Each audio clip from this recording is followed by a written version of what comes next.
Maryland is facing another must-win game versus Nebraska. You are Locked On Terps, your daily podcast on the Maryland Terps. Part of the Locked On Podcast Network, your team every day.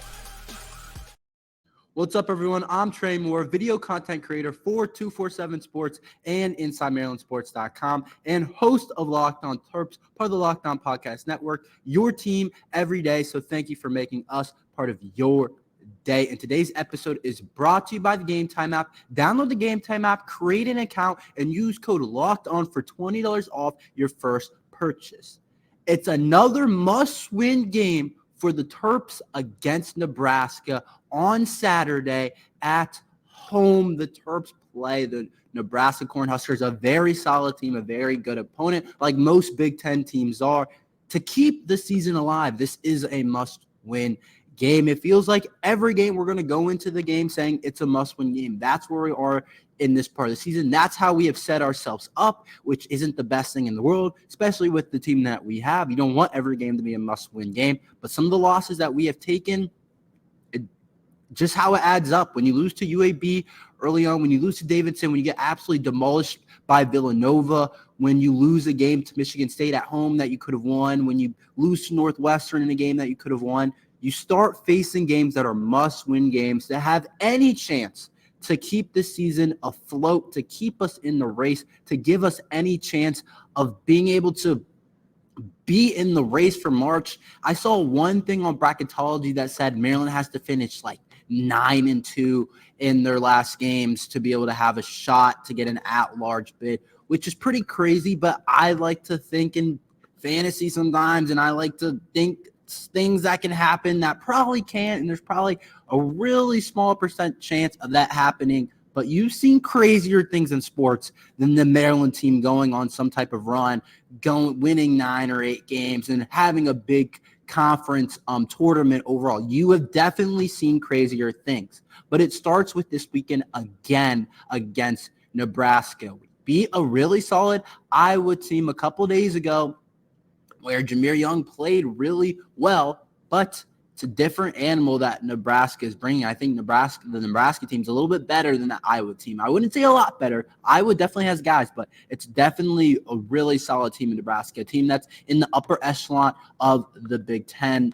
And it's also a home game, and we must win the rest of our home games to stay alive for any hope of March. I mean, I don't know about you guys, but the whole point of college basketball, it's March Madness. That's where the feel is. That's where everyone pays attention. That's where the media gets involved. That's where everyone's watching. Everyone's filling out the brackets. Everyone wants a perfect bracket. There's so much national attention, and there's something different about when your team is in March. I remember last year when Maryland played West Virginia in a back-and-forth game, in the 8-9 matchup. It's really cool when you play in March. That was one of the coolest things to watch that game overall. And then we get crushed by Alabama in the round of 32, but it's still really cool to have a team in the tournament, even if they're not going to win. It's because you know that anything can happen. The 16 seed can be the 1. You're telling me Maryland can't be a 12 seed and beat a 5 seed? Anything can happen in March, and that's why it's super cool. And that's all I want is for a chance for these guys to play in March. Is it likely? No. The % chance right now is probably like what? After the win against Iowa, I would say probably like 4 or 5%. But who knows? Who knows? You start racking up a couple wins. You start getting into the rhythm as a team. Who knows what can happen? But it starts this weekend against Nebraska, an afternoon game, which I feel like we haven't had a lot of afternoon games. I feel like we've been playing on Sundays a lot. I'm like, is this football or basketball? Because it feels like we're playing a lot of times on Sunday. It had felt like for a while in terms of our schedule. Like, I don't know the last time we had a Saturday game. It probably hasn't been that long ago. But to me, it just feels like we always play on a Sunday. But we are facing Nebraska on a Saturday, must-win game at home for the Terps. And not only do I want a chance for just me selfishly to be able to watch our team in March, and also because it helps with the show to be able to talk about a team that's in March Madness rather than talking about a team that had a disappointing season that was top 3 in the Big Ten and whatever. And so it's selfishly, I want to say that I want to see our team in March. But also, I want to see Jameer Young in March. I think college basketball deserves to see Jameer Young in the tournament because of how electric he's playing. He's one of the best players in the country right now. You cannot tell me any differently. Jameer Young's a top 20 player in the country right now. The way he's playing, the way he's carrying this Maryland team, he's a top player in the country with what he's doing overall. I want to get a chance to see him live action in the tournament because I think that'll be the coolest thing to see a player like Jameer Young because you don't know what can happen when you have a player like that. And I think Jameer Young is creeping up to that way where it's like he could have, like, if somehow he found a way into the tournament, he could have one of those March Madness moments where he drops 35 in the second round, takes down a number 3 seed or a 2 seed. I could see Jameer Young doing that. And some of you guys might say crazy, like I'm crazy that we're not even going to make the tournament, and we probably aren't. But winning this game against Nebraska, I guarantee increases our percent chance by a good amount. I would say probably like at least 5-10%, but I want to see Jameer Young in the tournament. You really got to take it one. You gotta take it one win at a time to have a shot in March. You can't be thinking down the road to the next couple games when you face Purdue again. I don't know. There's a lot of still opportunities on the schedule. It's not going to be easy. It probably won't happen. And if we had lost to Iowa the other night, I would have said whatever. It is what it is. But because we beat Iowa and we're seemingly maybe we can get back on track with this game against Nebraska, it really does hurt that we lost to Northwestern and Michigan State. I said we had to go 2-1 in that run, but we didn't. But I just feel like this team has a little something, and we're finding a little something. I don't know for sure if it's real or not. I honestly, before we started a Big Ten team, I really thought there was a possibility that we only won like one Big Ten game. I was on that side where the team looked terrible. I thought for a while we wouldn't, like, I was like, are we even going to win a Big Ten game? Like, do we belong in the Big Ten right now? Are we good enough to be in this conference? But after we beat UCLA, I got some confidence overall. Then we have a win against Illinois. We have a win against Penn State. We have a win against Michigan. We have a win against Iowa now. You're going to need a lot more wins than that, though, to be able to get in March. And I think this Nebraska team will be a great team to add to the collection overall because they are a very good team this year. They're better than Iowa. They're 15-5 right now overall, 5th in the Big Ten. And I think they're a March Madness team. I was reading an article earlier, but I'm pretty sure, in my opinion, they would get an at-large bid at where they are at right now. That's just my guess. I think they would get an at-large bid. We would have to see what happens, but this Nebraska team looks like a team that would get an at-large bid overall. And you can't forget, this team beat Purdue. Their biggest win of the season, one of the biggest wins in the Big Ten, is taking down that Purdue team. And whenever you play Zach Edey and those collection of players, it's really hard to beat that Purdue team because they got Zach Edey down low, and then they also got shooters outside. They got guys that can handle the ball, that can play make. They got just about everything you need to make a national championship, and it's very hard to bring down that team. This Nebraska team did it. So beating a team that beat Purdue, I think, is also a big deal for us. But they have an interesting team this year. They definitely play hard. I've watched them play a good amount. I've watched a lot of the Big Ten teams play. They definitely play hard. They have a couple of really good players that might not look like they're the best basketball players, might not be the prototypical guys that you look at, but they can get shots, and they're very good players overall. We're not going to underestimate them because we know how good they are, but definitely guys that can win them the game. But they just play hard is what stuck out to me the most, like rebounding, different guys who can score. They definitely are a team that can beat us. I'll talk about that a little bit more, how we win on the next segment. But this is definitely a must-win game for the Terps. Basically, all of them are. We have to win this game if we want to continue to have any shot. If we lose, I'll probably stop talking about it being a must-win game. But if we win, I'm going to keep saying it. Must-win game, must-win game. You got to treat it almost like you're already in the tournament, that you have to win every single game. Is it realistic for this group? Probably not, but you like to think that there's a shot. How do the Terps actually win this game? We can say it's a must-win game, but how do they actually make that happen? I will tell you about that after this ad from the Gametime app. Have you ever wanted to go to a game at the last minute, like a Maryland Terrapins game, but finding tickets is hard? I've been there before. Buying tickets to your favorite event shouldn't be stressful. Gametime is the fast and easy way to buy tickets for all the sports, music, comedy, and theater near you. With killer deals on last-minute tickets and their best price guaranteed, you can stop stressing over the tickets and start getting hyped for the fun you'll have. Download the Gametime app, create an account, and use code LOCKEDONCollege for $20 off your first purchase. Terms apply. Again, create an account and redeem code LOCKEDONCollege for $20 off. Download the Gametime app today. Last-minute tickets, lowest price guaranteed. How do the Terps take down this talented Nebraska team? Overall, I do think the Terps can win the game if they do these couple of things that I'm about to tell you. When Maryland wins games, it's when Dante Scott, Jameer Young, and Julian Reese are on. I like to call it the three-headed monster. I think we basically win when we want to win if those three guys are on.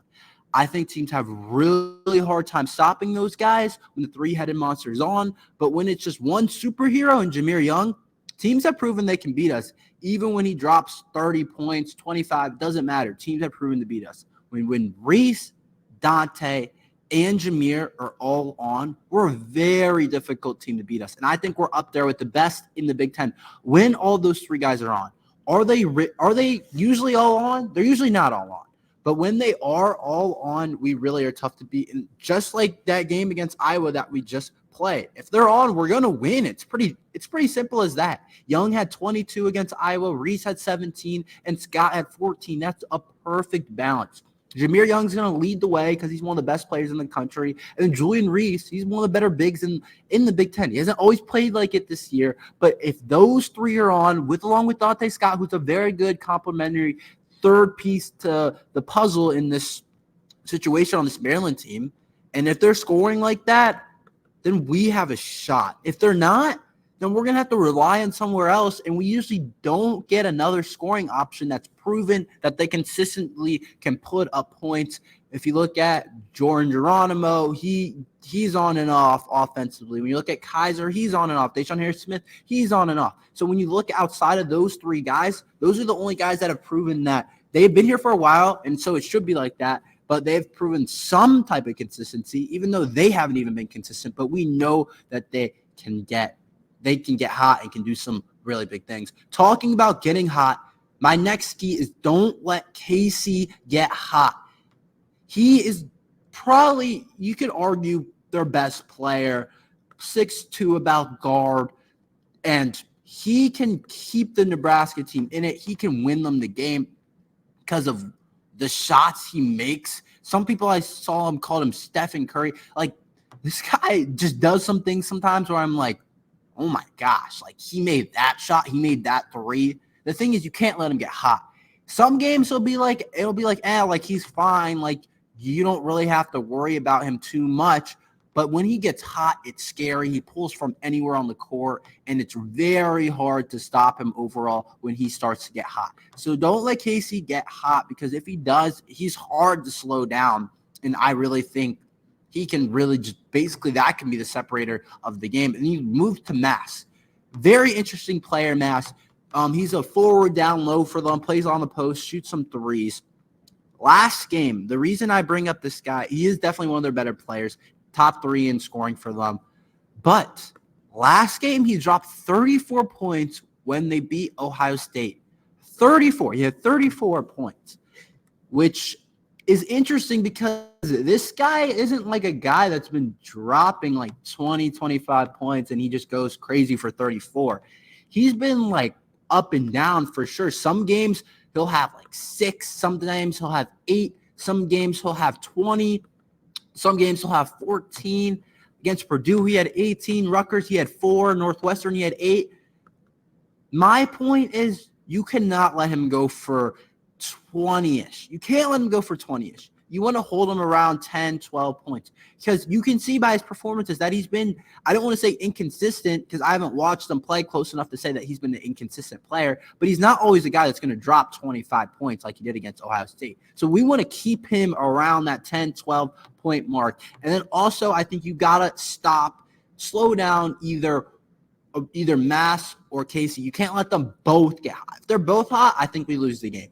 If they're both playing at an elite level, I think we lose the game. So whoever gets that matchup with Mass and whoever gets the Casey matchup, Whoever gets those two matchups, I expect probably Jameer Young to be on Casey or Deshaun Harris-Smith, and then Jordan Geronimo or Julian Reese to be on Max. You cannot let those two beat us single-handedly because they can do it. They can do it. They can lead. They can definitely beat us basically on their own. If they're both hot, I think it's going to be very hard to beat them. Another thing is more for the fans. Fans have to show up for this game. If you're a fan watching and you're trying to decide whether to not to go to the game, please go because the atmosphere hasn't been there.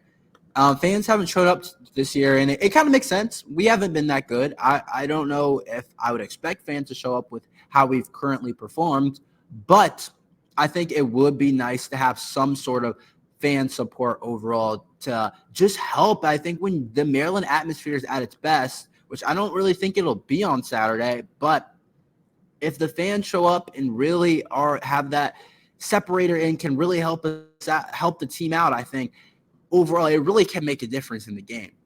But fans showing up, I think, is another key. That's not even with the actual team, so we can't really control that a ton. Limiting turnovers is huge. When we played Michigan State, that's the reason we lost. When Jameer Young had like 7 turnovers and Deshaun Harris-Smith had like 4 turnovers, that's the reason we lost that game. You got to limit the turnovers against these guys, especially at home. We do not want to lose the game to turnovers. Jahari Long is an X factor to me. Can really be the difference in this type of game.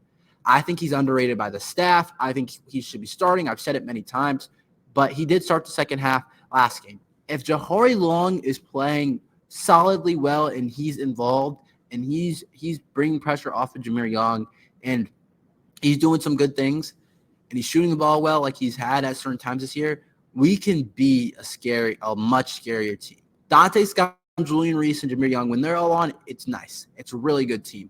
But if Jahari Long can switch into a different gear that I've seen sneak peeks of, it hasn't been a ton, then this Maryland team can be different. Overall, that's my keys to the game. I think Jahari Long's an X factor. I think we can't turn over the ball. I think we got to stop those two guys from them, Mass and Casey. But overall, I think we have a solid chance. But I'll give you my prediction and what I actually think will happen after this ad from FanDuel. The NFL regular season and playoffs are wrapping up, but there's still time to get on the action with FanDuel, America's #1 sports book. Right now, new customers get $150 in bonus bets guaranteed when you place a $5 bet. That's $150 in bonus bets, win or lose. The app is so easy to use, and there's so many different ways to bet, like live same-game parlays. Find the bets in the new Explore tab. Make a parlay in the Parlay Hub. Find the best way to find popular parlays and more. So visit FanDuel.com/lockedon and make your first bet a layup. FanDuel, the official partner of the NFL. So what do I think will happen with this game? How do I think things will transpire in this game against Nebraska? Here's my prediction. I will get it out the way. I think Maryland wins this game. I think we got a good chance. I think this Nebraska team is a very solid team, but I think we win. First of all, we're at home. We don't lose many games at home. This year it's been a little bit worse. I remember last year we didn't lose a game at home in Big Ten play, and we had a home win streak going into this year. But I think Maryland gets back on track. I know we lost to Michigan State at home. I know we lost to Purdue at home, so you might not think that's the best point for me to make. But I think this Maryland team gets back on track at home. I think the atmosphere is going to be decent enough to really feel that crowd energy. But there's just something to be said for playing at home. Everyone knows it. The statistics back it up. Teams at home are better when they're at home. And we've done some good things on the road this year, which is interesting. The win against Iowa's on the road. The Illinois wins on the road. Arguably, our 2 best wins are on the road. So it's interesting that we've done good things on the road this year, but I do think we're going to ride that home momentum. Another reason I think we win, our defense has played well. Defense travels, but we're at home this game, and I think we can guard Nebraska. It's been one of the best units in the Big Ten, and I think we can slow down their offense. I think we can slow down Casey. I think we're not going to let them just get up a bunch of threes. I think we should play well against them, and I trust our defense. I don't trust our offense to score, but I do trust our defense to keep us in the game, and I think keeping us in the game is all that has to happen when we're at home, and I think that we'll be able to allow that to separate ourselves. Jameer Young. We have Jameer Young. He's legit playing like the best player in the country, arguably. He's up there right now. You might call me crazy, but he's really up there. Look at the stats. Look at everything about clutch points against quad one opponents. Look at all that type of stuff. Jameer Young is playing like one of the best players in the country. And when you have that type of player, you have a chance to win no matter what game it is, no matter who you're playing. I don't care if you're playing Duke. I don't care if you're playing Louisville, Kentucky. I don't care who you're playing. Louisville's having a terrible year, but whoever you're playing, you have a shot to win with Jahmir Young overall. I think he gives us an opportunity to win. That's all we have for today. Thank you for listening to Locked On Terps. Make sure you like and subscribe. We're here every day talking Maryland football and basketball. So thank you for listening to Locked On Terps.